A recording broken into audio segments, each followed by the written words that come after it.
This is exclusive. I love this. Clipped by Alex. Alex Jones is providing an exclusive to Alex Jones responding to the Palantir hysteria and laying out what's really happening. Now, where is Alex Jones? Does he still have, is InfoWars still his? Where does he do this? Well, he does have the branding InfoWars still up. I hadn't known that, but it must still be in Austin. I mean, what does he do? Like, how does he still have, I think the court didn't allow for the sale, and maybe it's still sort of like in a holding pattern? Probably that, yeah. It looks like he calls it the Alex Jones Network now, AJN Live. I guess maybe you cannot trademark a title? Is that possible? Or nobody could at least sue him for it yet because it's in limbo, so he might just still use it. But here he is talking about Palantir. Everybody's asking me about Palantir. And when you look at it and you understand it. Hold on for 1 second. Ozempic? Or just nerves? He really resents the suggestion that this is anything but his, I guess, newfound discipline in terms of health. And people that accuse him of being Ozempic, something he would never take, are liars and making the world a worse place. So. I see. Okay. And when you look at it and you understand it, Palantir and the surveillance systems and the AI and all of it has been an outlier from the bigger companies. And it's been wanting to get big contracts. And Trump wants to use it to track illegal aliens and stuff. And the real ID that they're trying to bring in that's terrible, that never got implemented because it's unconstitutional. So I've been critical of all of that. And I obviously don't trust Palantir and the rest of the stuff it's doing. But it is small compared to all the other big AI and the Pentagon Sentinel and all the rest of it. The reason you're seeing the attacks on it everywhere is because it's trying to get contracts that other big tech companies already have, and because Palantir has been supportive of Trump. And so, yeah, Trump is going to them because they've been supporters. But all this hype about Palantir, all of these systems can be used for control. All these systems are out of control. So just to be clear, what he's doing here is his buddies in Austin. Yep. He's basically just running cover for his buddies in Austin. Palantir's not great, but they're an underdog. They're an underdog. We should be rooting for them. The watchword here is when he says "but," because he'll say all these sorts of things that But let's be clear. Has been supportive of Trump. And so, yeah, Trump is going to them because they've been supporters. But all this hype about Palantir, all of these systems can be used for control. All these systems are out of control. All the AIs are woke. So Palantir is being used to run AI drones, killing people in Gaza. All of it's very concerning. But why do people know about Palantir and nothing else? Well, that's because it comes from the left, only focusing on Palantir, because it's seen as something being brought in to surveil the government itself and to try to find ways, fraud, abuse. That's what Trump wants it for. Trump admin tasked Palantir with expanding U.S. surveillance state. And the New York Times and all of them are all over it. Palantir's deepening government ties sparked fears of centralized surveillance. And you've got the owner of it, the CEO of it, with all his statements about crushing the right wing in Europe and all the rest of it. I got serious concerns. It's just that endless hyping about it and only focusing on it is coming out of the left, and the populist anti-globalist movement has taken it absolutely hook, line, and sinker.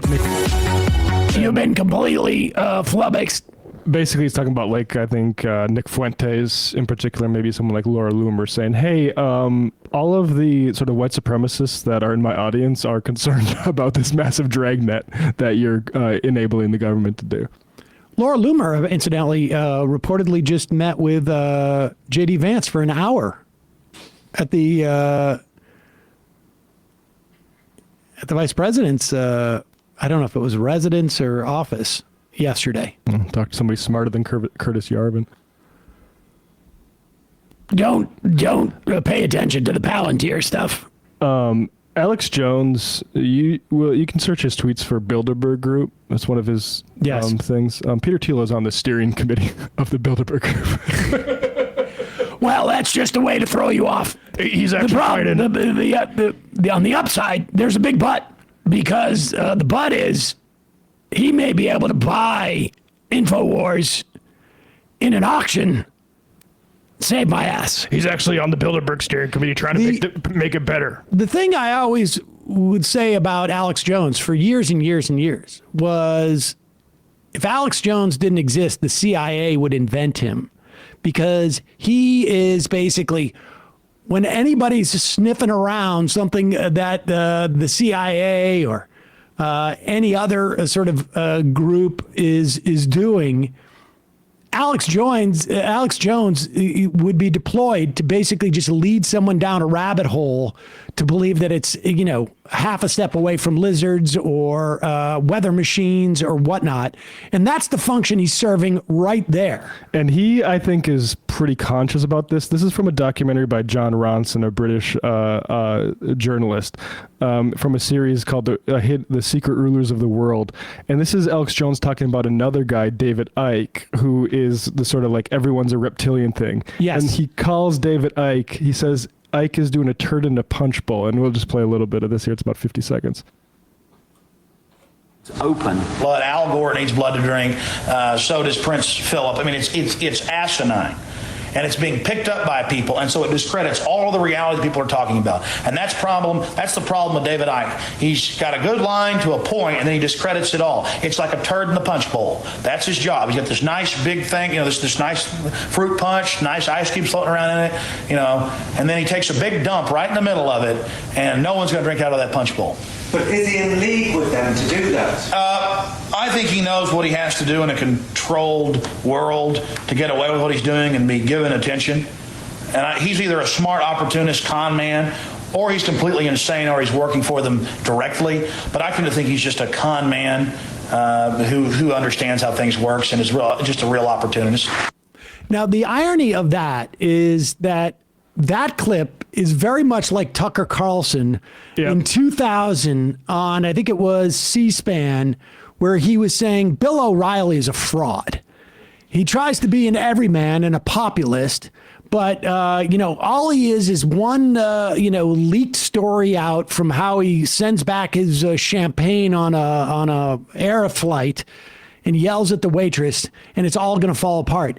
And I think what happened with Tucker Carlson over the years is he realized, like, oh, wait a second, no, that Bill O'Reilly ain't going to get taken out like that. That's actually exactly what I should do. It's a working model. It's a working model. It is proof of concept. And I think Alex Jones saw the same thing with David Icke. And then just basically backfilled it and did that. Yeah, Palantir, actually, they're just fighting the good fight. It's kind of lesser evil of which sort of tech dystopia you want. I would rather have Palantir do it. Look, not that I'm open to any investment from Peter Thiel or any of those other people in the PayPal mafia who hang out in the mothership. Yep, no. Down in Austin. There's no money trail. I wouldn't worry about that at all.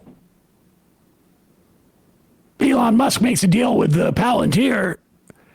Has nothing to do with the fact that Tesla is down in Austin now, hanging out at the mothership, the green room.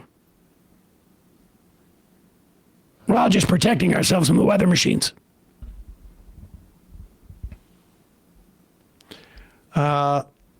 Folks, it is time. Oh, we are just moments away from being able to take your phone calls on the program today. The phone number is 646-257-3920. 646-257-3920 is the phone number. JT from Tulsa. Just my 2 cents, Sam. Next time you do RFK, use your Alex Jones voice, but do RFK's mannerisms and vice versa for Alex Jones. I think you'll find both your impression of them will improve. Revolutionary status quo, Alex Kennedy Jr., ladies and gentlemen. All right, come on. I get it. The vocal you know, cords can like- only do so much. Exactly. There's a difference between those two. I didn't want to make that clear. RFK, you have to have it where like there's something with the mic that's malfunctioning too. Exactly. The compression set to Sometimes I cut out. Hey, folks, don't forget to hit the subscribe button and check out our daily show. We do it every day at 12 p.m. Eastern for about 2.5 hours. We even take phone calls. You should check that out.